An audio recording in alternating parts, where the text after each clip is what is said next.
The Vraxian dominion stretched across the void like an unstoppable force of nature, consuming everything in its path. For millennia, the great reptilian warlords had ruled with iron claws, their fleets reducing entire civilizations to dust, their warriors marching through the ruins of fallen empires. It was not cruelty that drove them, nor malice. It was simply the order of the universe as they understood it. There were the strong and there were the weak. The weak existed only to serve or to perish. At the heart of this great dominion, within the war throne of Vraxia Prime, Supreme Warlord Corval the Eternal sat upon his obsidian dais, his golden battle plate glinting under the glow of the chamber's war banners. His immense frame, layered with thick natural armor and scars from 1,000 battles, radiated dominance. He had ruled longer than any before him, outlasting challenges, betrayals, and even time itself. He was war incarnate, the living embodiment of the Vraxian way. Before him, the War Council gathered, a circle of towering figures clad in ceremonial war armor, each of them responsible for countless campaigns of destruction. The air in the great hall was thick with the scent of burning oils, the flickering light of plasma torches casting long shadows against the ancient stone walls. They had come to witness yet another moment of history, another conquest, another species to be swept away beneath the weight of the Empire. A holographic display flared to life before them, massive projections illuminating the chamber with visions of past victories. 100 worlds flickered in sequence, each one telling the same tale. A lush paradise reduced to a wasteland, its cities crumbling under orbital bombardment. A proud warrior race standing defiant, only to be broken beneath the relentless march of Vraxian legions. An empire of scholars and scientists, its people reduced to mere workers in the endless war machine, their knowledge stripped away, repurposed for Vraxian supremacy. Corval watched with an expression of quiet satisfaction as the final image resolved, an enormous foundry world where the enslaved remnants of the fallen toiled day and night, constructing weapons for their conquerors. The War Council had seen this display 1,000 times, and they would see it 1,000 more. The lesson was simple. Mercy was weakness, and the weak did not deserve a place among the stars. One of the warlords, a hulking brute named Sorok the Unyielding, stepped forward, his eyes gleaming with the thrill of yet another impending campaign. Our dominion has crushed all who have dared to resist. The stars themselves bow before the might of the Vraxian Empire. And yet there remains a region of space untouched, unclaimed. The holograms shifted, displaying a distant, unremarkable star system on the edge of known space. A lone world, marked simply as Terra 3, rotated slowly within its orbit, its pale blue surface unmarred by the scars of war. There were no known fleets protecting it, no registered planetary defenses, no significant trade networks or diplomatic ties. Corval's molten gaze narrowed. A world that has never known conquest? His voice, deep and resonant, sent a hush through the chamber. That is a mistake that must be corrected. Sorok inclined his head. And yet there is uncertainty.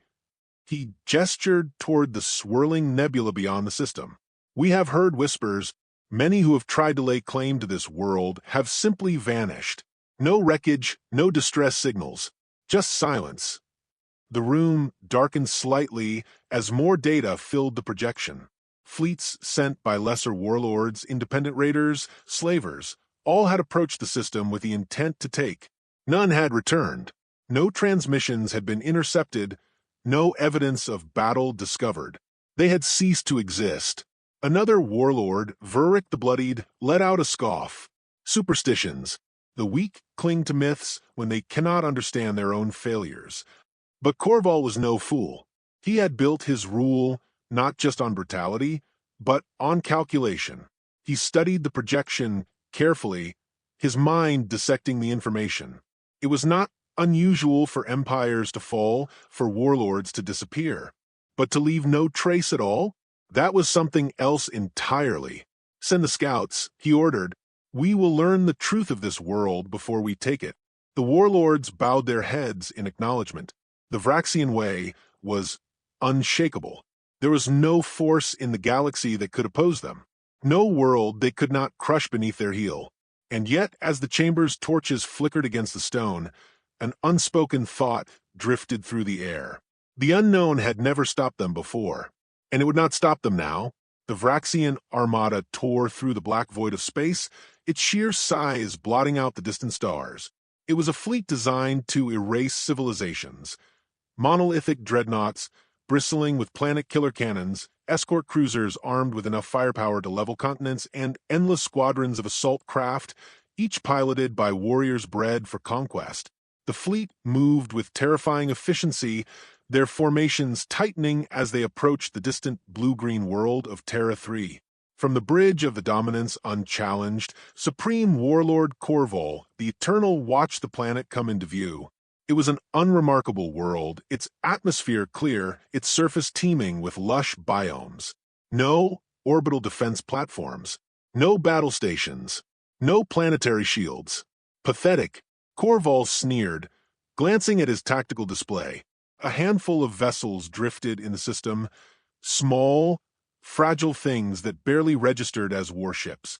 The sensors identified them as human research vessels, unarmed and unmoving. This is their fleet. Warlord Sorak the Unyielding rumbled beside him. This is what has supposedly devoured our would-be conquerors. His tone was heavy with disdain.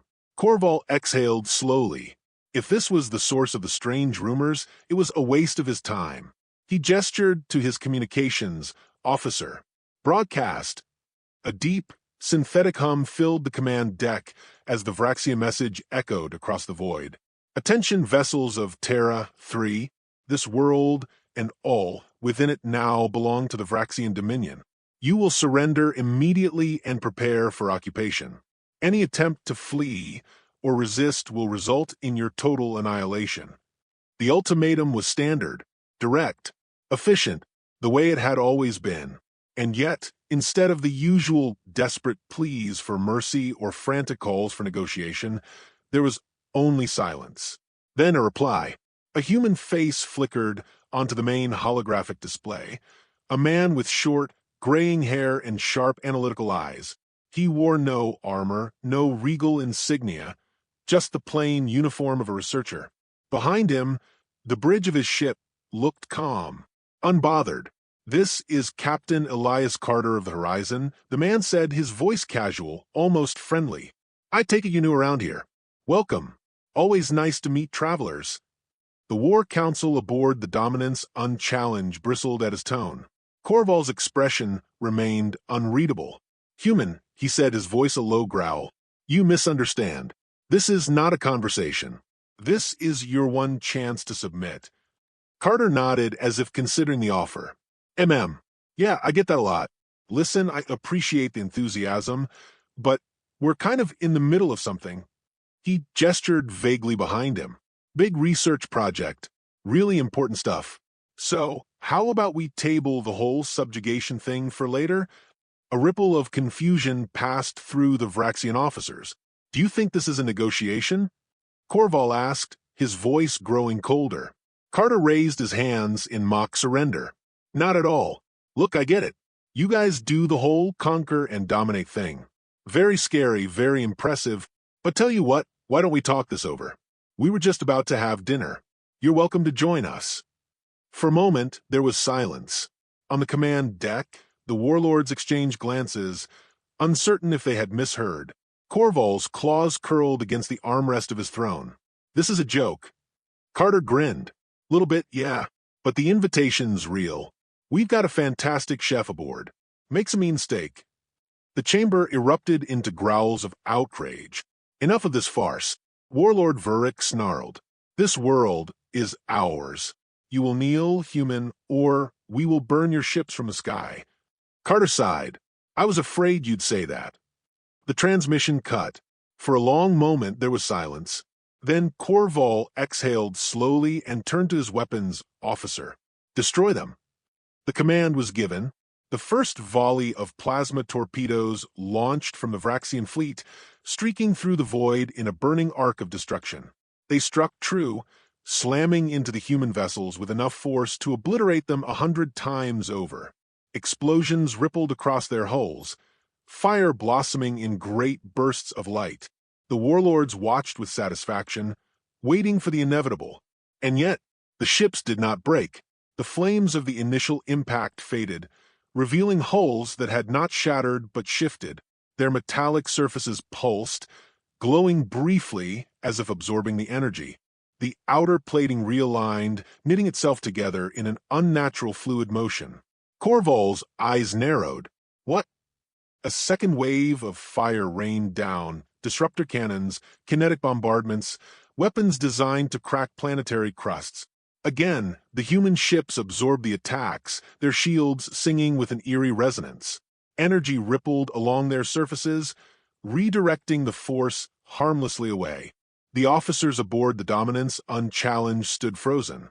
No civilization has shielding that advanced, Vuric muttered, his confidence wavering. They should be dead, Sorik hissed. Corval's mind worked quickly. He had conquered countless species. He had seen shields fail, armor buckle, fleets crumble under superior firepower. But never had he seen something that simply refused to die. They are adapting, he realized aloud. Before he could process further, another message came through. Carter's face reappeared on the screen, his expression unreadable. I'll be honest, he said. That was kind of rude. The Vraxians had fought resistance before. They had crushed rebels, exterminated insurgents, annihilated fleets that dared stand in their way. But this was something else. This was not defiance. This was certainty. And for the first time in his long and brutal reign, Supreme Warlord Corval felt something unfamiliar coil in his chest. A sliver of unease. The void of space burned with the fury of a war that should have ended the moment it began. The Vraxian fleet, an armada that had crushed civilizations and shattered planetary defenses, unleashed its full might against the human vessels. Plasma cannons roared, kinetic impactors launched, and annihilation beams tore through the darkness, converging upon the fragile-looking research ships that dared defy the Dominion. And yet, the humans still did not die. The shields of the human ships did not flicker or fail. They sang. A deep, resonant hum rippled through the battlefield as each impact was absorbed, redirected, or dissipated into nothingness. The ships themselves seemed to breathe, their metallic surfaces shifting and flowing like living organisms. The energy from each Vraxian attack danced across their hulls in eerie waves, harmlessly dispersing into the void. Corval clenched his fists as he watched from the bridge of the Dominance unchallenged. He had seen shields break. He had seen armor buckle under the sheer weight of firepower. But this was unnatural. Increase firepower, he growled. The fleet obeyed. More weapons, more destruction, more power. Thousands of energy bolts lanced through the darkness, illuminating the battlefield in flashes of crimson and gold. The impact should have been absolute. Human vessels should have been reduced to drifting wreckage, their crews vaporized in an instant. But still, the ships endured. The warlords murmured among themselves, frustration creeping into their voices. This was not how battles were supposed to go. Enemies cowered. Enemies broke. Enemies did not simply stand there, absorbing the fury of an empire. Aboard the Horizon, Captain Elias Carter watched the carnage unfold on his displays. His face remained calm, but there was a flicker of something else, disappointment. He tapped a control panel, sending out a transmission. Vraxian fleet, this is Captain Carter. Your weapons are impressive but unnecessary. We do not wish for war, but we will not run. His words were met with static. On the Vraxian bridge, Corval's claws dug into the armrests of his command throne. The arrogance, the audacity. This was not a species that should have been able to stand against them, and yet they were refusing to kneel. Target their engines, Corval ordered, voice low with restrained fury. Disable them. Break them apart if you must, but I want them on their knees. The Vraxian ships adjusted their targeting solutions, focusing their fire on weak points, if such things even existed on these unnatural vessels. New salvos were fired, seeking to overwhelm whatever trickery the humans were using. The results were different this time. The first human ship began to falter. The rippling shield hummed distorted, flickered, hesitated. The vessel trembled under the renewed assault, and fractures formed along its sleek, alien hull. The shield layers that had previously moved in perfect harmony now desynchronized, and for the first time, human defenses failed. The Vraxians saw it. They felt it. A weakness. A war cry erupted from the command deck as the Dominion forces redoubled their efforts. Ship after ship was struck down, their defenses finally breaking under the relentless onslaught. The Vraxian warlords bared their fangs in triumph. This was how it was supposed to be. This was how war was fought. And yet, even as their ships crumbled, even as hulls ruptured and flames engulfed them, the humans never fired back. There was no desperate counterattack, no last-ditch attempt to take their enemies with them. They simply endured. Another transmission came through, Carter's voice, calm, unwavering. "You are afraid of the unknown, Supreme Warlord Corval. That is why you fight, but we are not your enemy." Aboard, the Dominance unchallenged, the bridge fell silent. Some of the warlords tensed, others scoffed. The humans should have been pleading, cursing, fighting. Instead, they spoke as though they had already won. "You cannot win if you refuse to fight," Vuric spat. "And yet," Carter replied, "you still have not beaten us." Then, the final human ship was struck. Its hull cracked apart, its shield song fading into silence. The research fleet was no more, but before the last vessel broke apart, a final transmission was sent.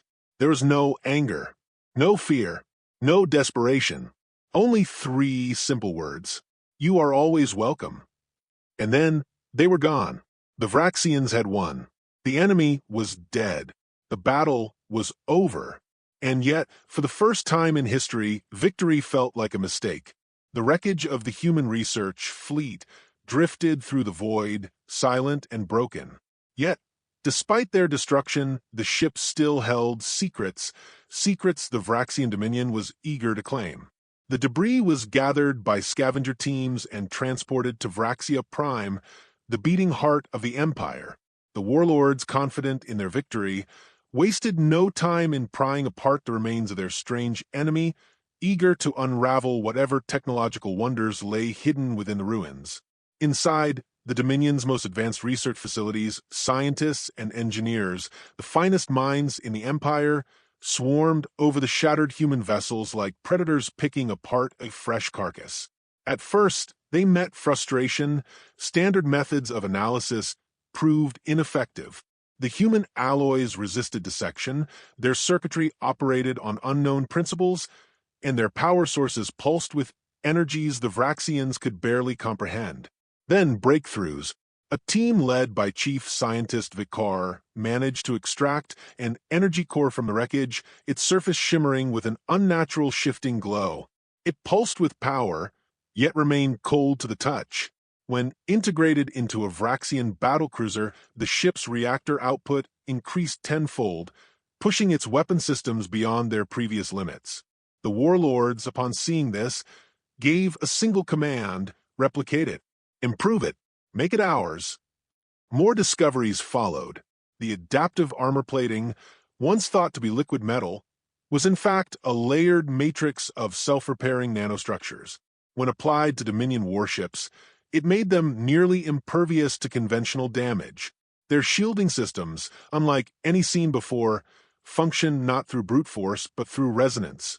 Instead of absorbing energy in the traditional sense, they redirected and nullified incoming attacks, making them nearly impossible to penetrate. As more technology was integrated into the Dominion's fleets, the warlords gathered in the Grand War Hall, watching the reports unfold before them. Corval himself observed in silence, his molten gaze fixed on the glowing data streams before him. "We have not conquered a species," Soric the Unyielding declared, his voice thick with triumph. "We have consumed them. Their power is now ours." The warlords roared their approval.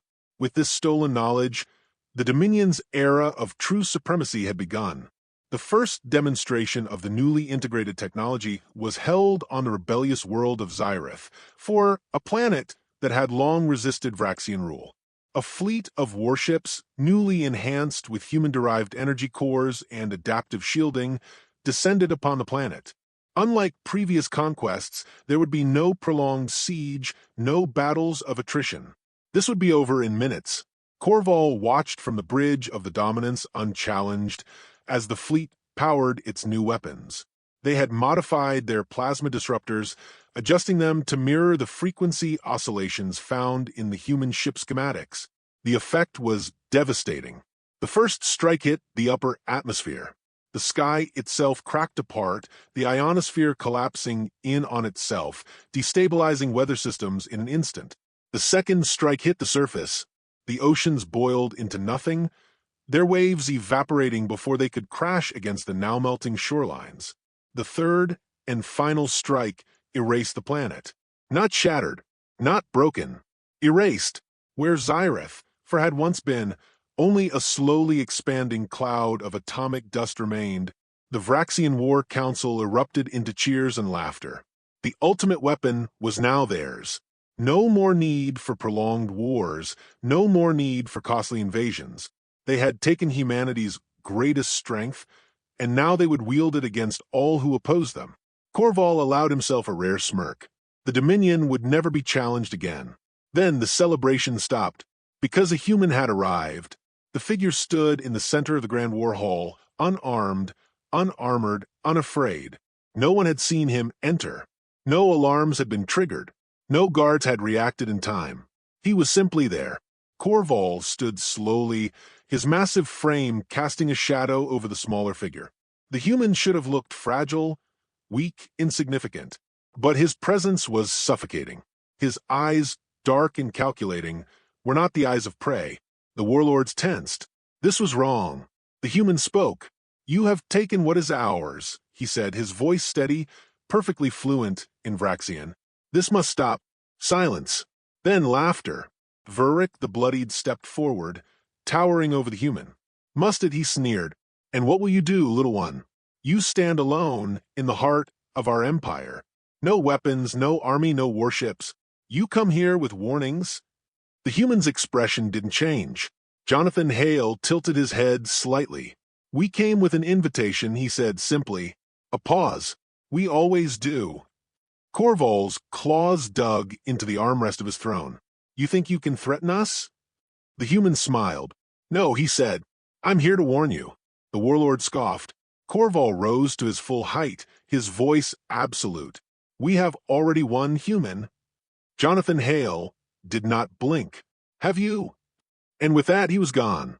No flicker, no energy distortion. He simply ceased to be.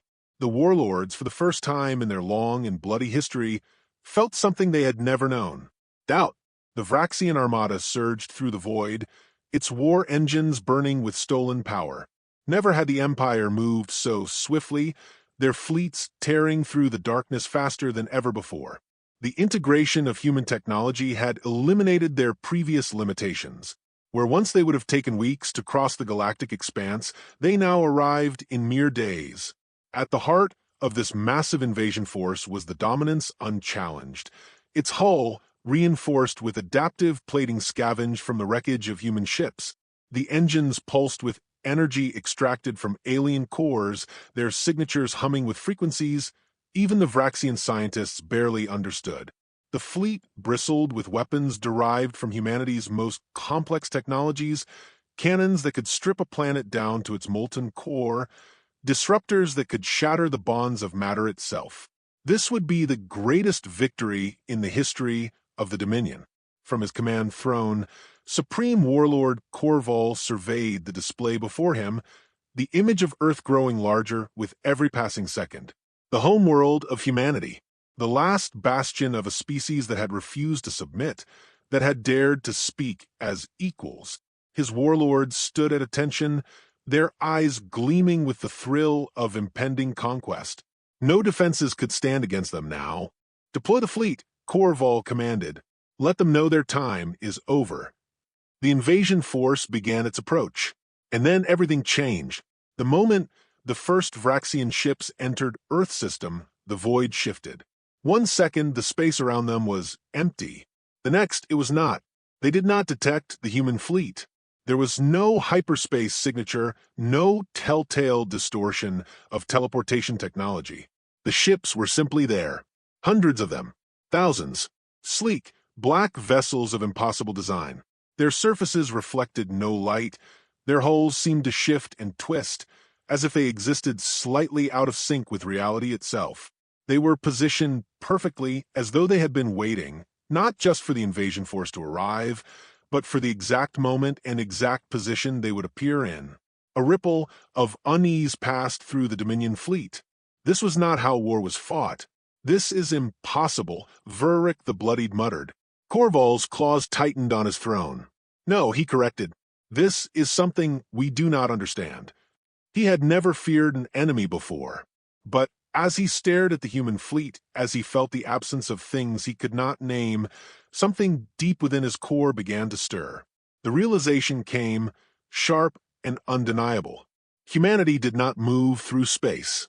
They did not travel in the way the Vraxians understood movement. They simply stepped through reality itself. And now they had arrived.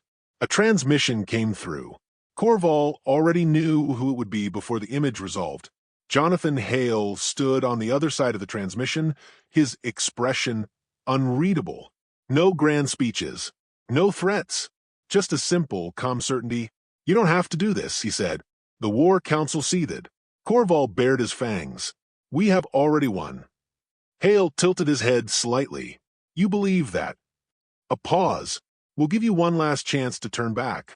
The Vraxian commanders roared in outrage. We fear nothing. Verrick spat. We will take what is ours. Hale sighed. I was afraid you'd say that. The transmission cut. For a moment there was silence. Then Corval snarled, voice filled with fury. Fire. Everything. The Vraxian fleet obeyed. Thousands of disruptors ignited in unison, beams of annihilation screaming toward the human ships. Planet-killer torpedoes launched, their paths arching through the void. It was a storm of death, a wall of destruction that had broken empires, that had ended civilizations. It should have obliterated everything, but it did not, because humanity had decided it was time to strike back. The Vraxian fleet had unleashed its full might, a wall of destruction tearing through the void toward the human armada. It should have been an extinction-level event. Planets had died under less firepower. Stars had dimmed in the wake of such force. The warlords stood confident, watching the weapons they had perfected over centuries of conquest race toward their enemies. And then the universe shifted. There was no explosion, no detonation of countermeasures, no shields flickering to life. Instead, the space around the human ships bent, the fabric of reality twisted, not like a shield absorbing energy, but as though the very concept of an attack had been erased. The Vraxians had seen defenses before. They had faced impenetrable fortresses, but never had they seen their own weapons simply cease to exist. And then the humans struck back, not with missiles nor with cannons, but with something worse. One by one, Vraxian warships began disappearing. There was no impact, no explosion, no fire. They simply vanished. The great battleships that had once darkened the skies of conquered worlds were now gone, their forms dissolving as if they had never been built, never been crewed, never existed at all. Warlord Verrick screamed, orders, his voice rising in panic. The fleet scrambled, pulling away from the engagement zone. But the moment they tried to flee, space itself twisted against them. Some ships collapsed inward, folding into themselves like paper crushed by an unseen hand. Others were dragged sideways into nothingness, their hulls stretching into elongated shadows before vanishing entirely. Supreme Warlord Corval, who had once watched the destruction of planets with the cold precision of a god, now stood paralyzed on the bridge of the dominance unchallenged. His molten gaze, once filled with triumph, now reflected the unthinkable. This was not war. This was something else, and it was beyond his understanding.